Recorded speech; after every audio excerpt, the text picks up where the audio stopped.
Battlefield 2042 is out on November 19th. I spent about 8.5 hours over the 2 days of the open beta, and I had a lot of fun with it.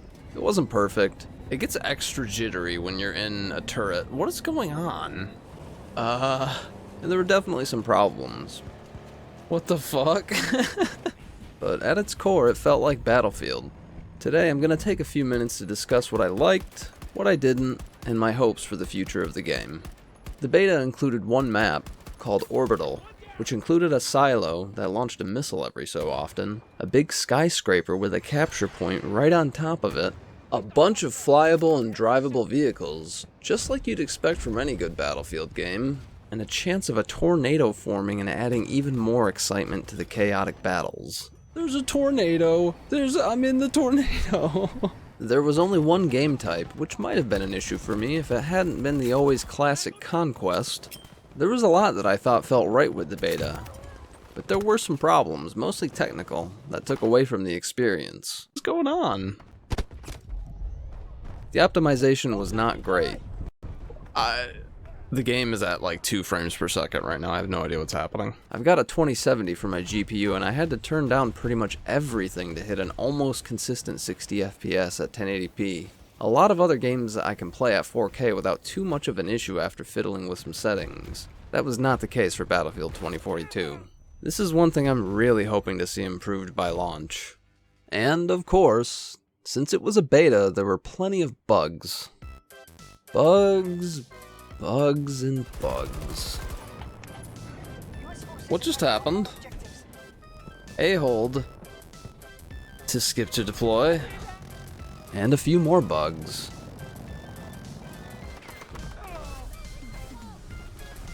A hold. I'm holding A for so long.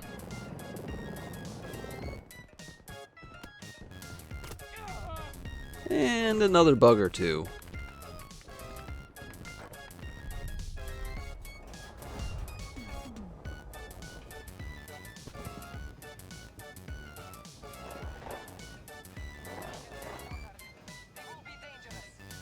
Now, optimization problems and bugs aside, I really only had one major problem with the game itself, and I know I'm not the only one who feels this way. What is it? Specialists. Yup, that's the one. Classes have always been one of those things in Battlefield that work so well I couldn't imagine them needing to change it for anything. Unfortunately, they found a reason. The solution was specialists. For some reason. Classes worked well in Battlefield because both teams looked different. The classes were easily recognizable, and you'd always just play as a generic soldier, with their faces being covered most of the time. Why is that important? Well, going the specialist route, you have a bunch of people wanting to use a grappling hook. Then you end up with large groups of players running around, friendlies and enemies, who all look exactly the same. Also, when everyone is running around picking whichever specialist they want, it's sometimes hard to tell who's fulfilling which roles out on the battlefield. Looking for a medic? Having a hard time discerning teammates from enemies? Yeah, good luck, because everybody looks like this fucking guy now.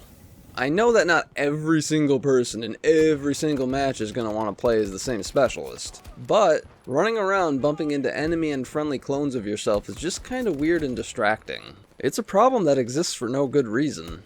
Some players believe that DICE went with specialists so that they could charge for all kinds of cosmetics and microtransactions for each one.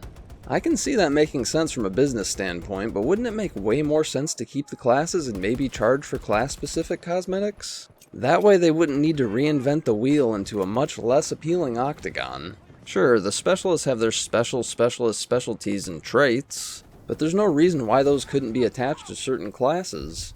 In a perfect world, microtransactions wouldn't be in 2042, but the maps will be free, and if cosmetic microtransactions existing is the price to pay for all the maps to be free, I really don't mind.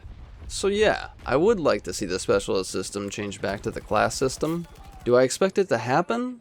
Not really. Will the specialist system stop me from buying the game? Probably not. The combination of the specialist system, the optimization, and the bugs are what's stopping me from buying the game on launch day.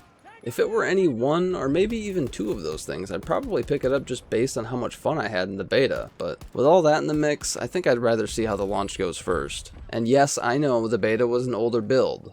I believe they said it was from August, And maybe a lot was improved since then, but without actually playing or seeing the newer builds, it's pretty impossible to know just how much things have improved since then. So I think I'll wait a little bit.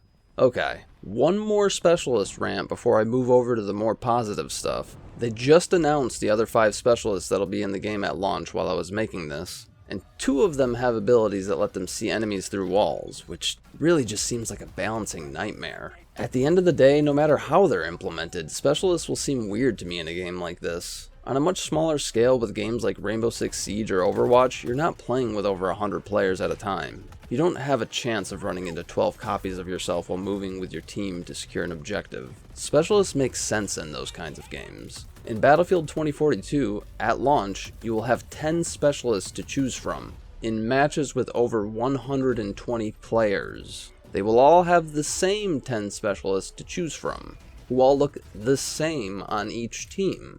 2042 will not have a single player campaign, but it will force you to play as specialist characters, who all have backstories and personalities of their own.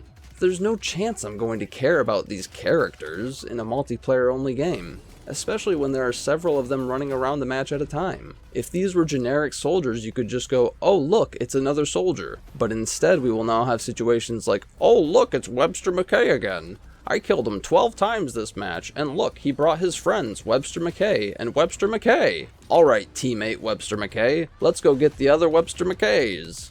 It's distracting, it hurts immersion, and it's just flat out not as good as the class system we've already seen in many other Battlefield games. Now, onto the purely positive. The game feels like Battlefield. I've seen people complain that it feels too arcadey, or that the gunplay and movement feels weird, but to me it all feels just as it should. Grappling up buildings, rushing bases with teammates, and getting into large-scale firefights is a ton of fun, and it really recaptures the same feelings I had in every other Battlefield game I've enjoyed. Battlefield Portal, which I don't know a ton about, sounds pretty cool, and gives a whole other reason to look forward to this game and hope that they get all of the issues ironed out. Crossplay makes me excited as someone who has friends that play on both Xbox and PC, so that's a really cool feature that I hope to see more games adopt in the future. Alright, that's pretty much it for this discussion about Battlefield 2042. I have no doubt in my mind that this game will be full of Battlefield moments, because the several hours I put into the beta already provided me with some of the craziest ones I've ever had in any game. I will be watching the release of this one with all fingers crossed, hoping for the best. Thanks for watching, and let me know in the comments what you did or didn't like about the beta. Keep an eye out for my top 5 Battlefield moments from the beta coming next week. Enjoy the Battlefield, and watch out for the grappling gangs of McKays. Let's get going. Until next time.